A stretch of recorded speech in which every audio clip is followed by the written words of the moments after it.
कुश्ती का आगाज अपना सामना पंजाबी लाहौर वाले दसिया जिंदा दिल वाले हत्था च फस के हाथ ढोल बंद भी चाचा ढोल बंद स्पीकर मेरे वर्गा ढोल बंद रख अल्लाह तेरा भला करे सदके सदके हत्था च हाथ मत्था लग गया पहाड़ का शेर के नाल सदके लगेगा पता अवैस पहलवान चाचा दी पहलवान केड़ा चाहता जित के तेरी फितरत कह न छे सज्जन हो के वैर न छे चलो असी नहीं मथे लगते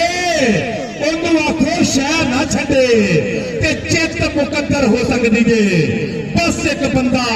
पैर न छे चित मुकद्दी तंगी अभ्यास निकलिया निकला